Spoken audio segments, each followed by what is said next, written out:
عليكم ورحمة الله وبركاته. أكم نجا جرتني هيا كيسني نجا هم رحمن بك جرتني في إسن حالك وإسنين جن.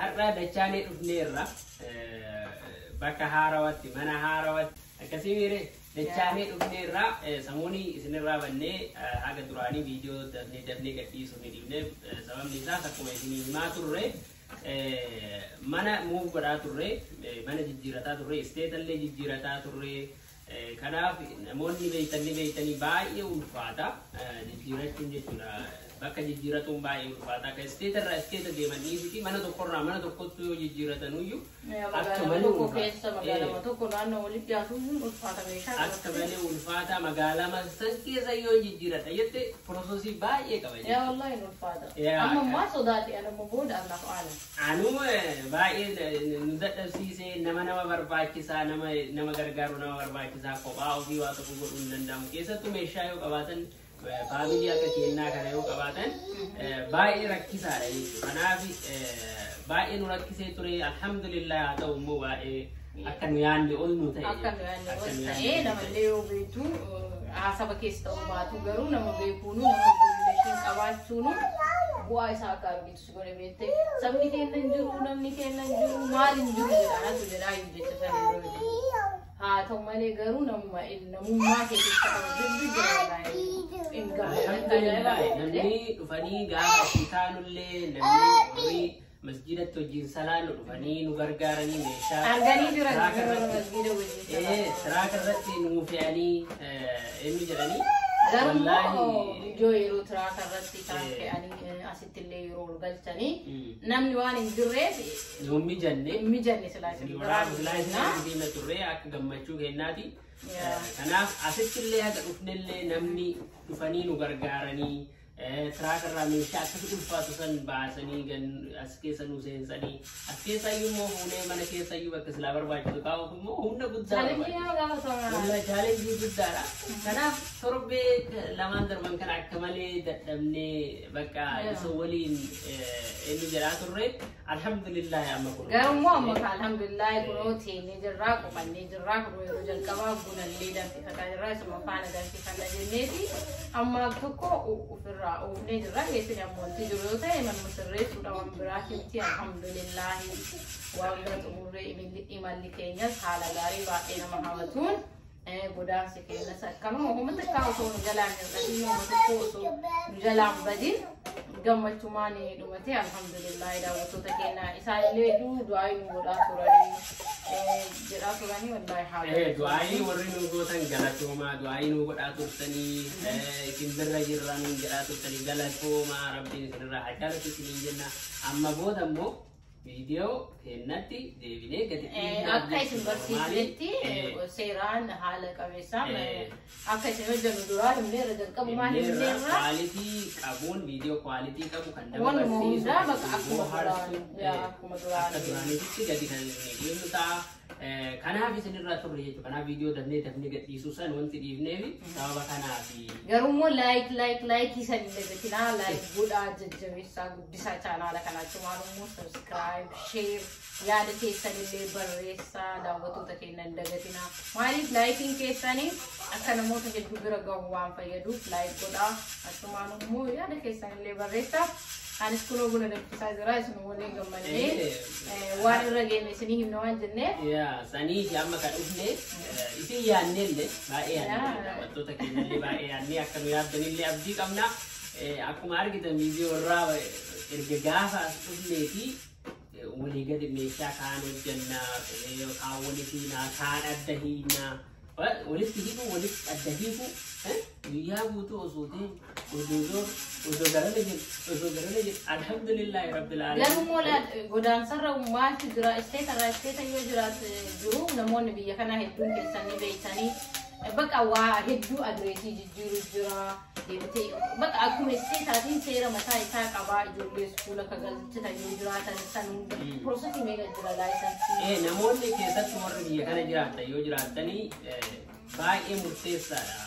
Bakka itti jijjiiramtan ta'e yoo magaalaa san keessa ta'een ala isteeta yoo jijjiiramtan ta'e seera isteeta sanaa guutuudhaaf taayitilii konkolaataa yookaan taayilaa konkolaataa gabatee konkolaataa san jijjiiruu barbaachisaa. Hayyama ittiin konkolaataa ooftan jijjiiruu barbaachisaa. Adireesii keessan bakka jiraattan jijjiiruu isin barbaachisaa. Maaliif wantoonni impoortaantii ta'anii adireesii duraanii danda'a waan ta'aniif kanaaf dursitanii dursa isaan kanneen kennuun baay'ee barbaachisaadha jechuudha. Maaliif kun amma chaalenjii ala keessa immoo biiroowwan irra deemanii waan kanneen sirreessuun ni ulfaata keessattuu ijoollee yoo qabaatan jechuudha. Osoo namaa mijatee silaa waraabanii beekee barnoota guddaadha wanti kun agarsiisan garuu immoo nama wajjin jiraanne baay'ee namaa mijatu.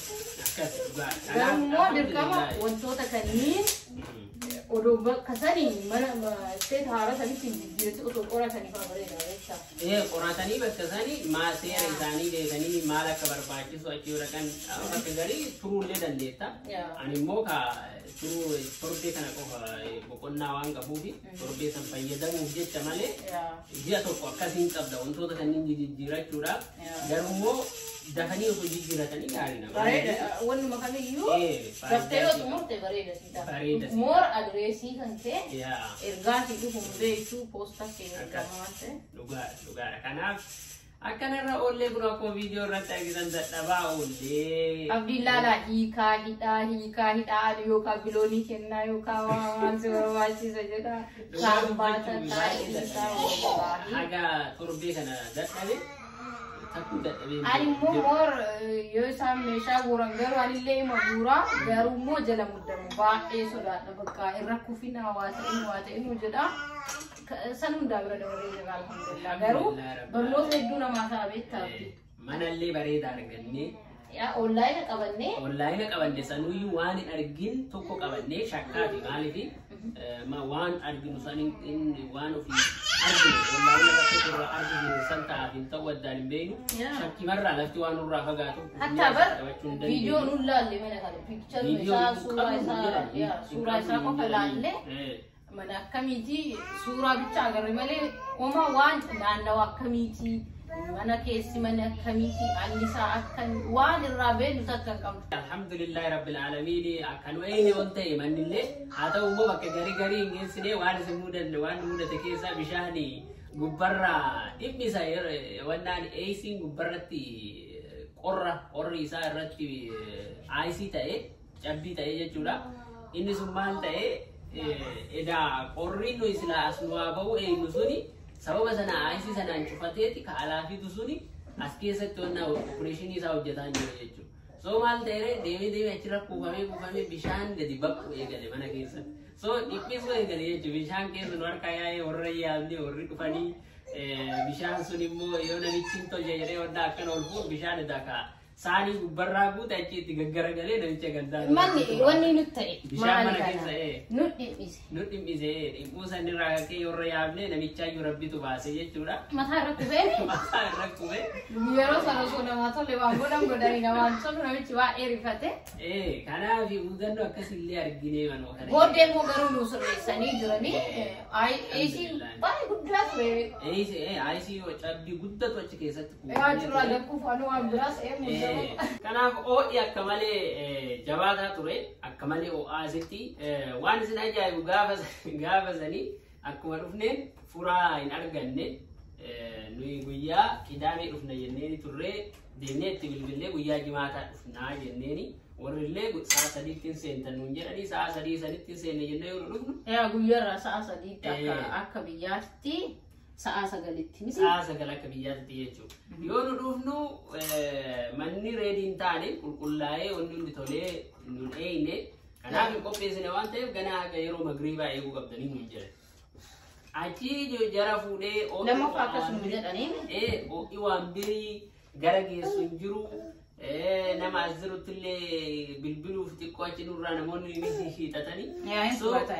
Nurraa achi fagaatanii so fuudhee asanii mana Starbucks sin geesse mana buna dhugan geesse kaafee wayii arraan akkasitti achitti dabarsine achi booda istoora dhandhee meeshaan keenya guyyaa lama booda kan nu dhufe meeshaa takka as geenne guyyaa lama booda jechuudha. Guyyaa lama booda meeshaan keenya as geenne kan nu dhufe nu waa takka qabannee dhufne istoora deemnee bakka waa bitatan dhandhee waan adda addaa waan emerjensii kanneen bibbitanne dirqama ilaala waan nu binne waan falii distii takka maktafiyaa tokko albee takka jedheetu itti fufata waan binnu waan argitee mana kee jireenyaaf nu barbaachisu dirqama alaallee nyaatuuf wannaasin alaallee nyaatuun namatti hin tolu waan ta'eef akkasi binnee sanuma sanii fayyadamne alhamdulillah meeshaan keenya guyyaa lama booda nu dhufee uffanni keenya nu dhufee bakka wanti jedha hundu guyyaa lama booda nu dhufe akkasitti alhamdulillah rabbil alamin rabbiin galanni haa ga'u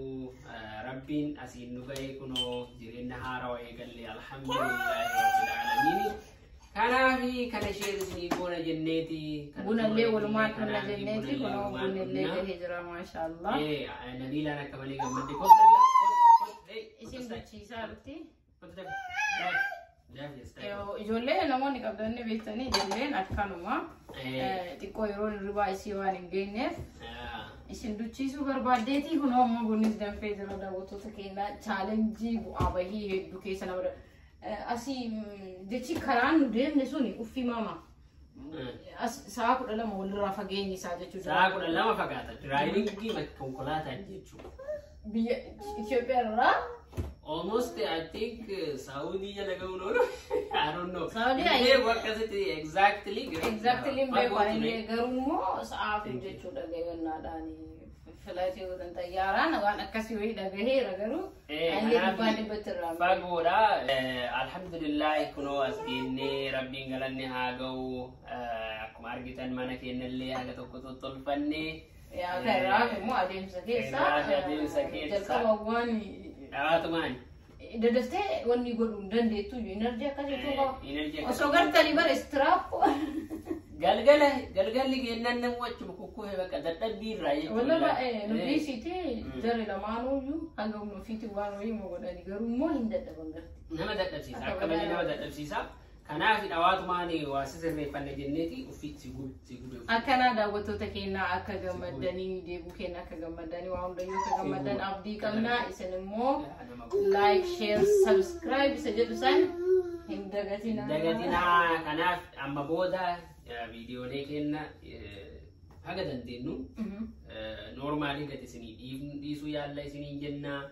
Kanaaf isin irraa banne kanaaf videolee akka duraaniitti darbee gad dhiisuu dandeenyu waan darbe kanniini hin beektanii isinitti himaa turre.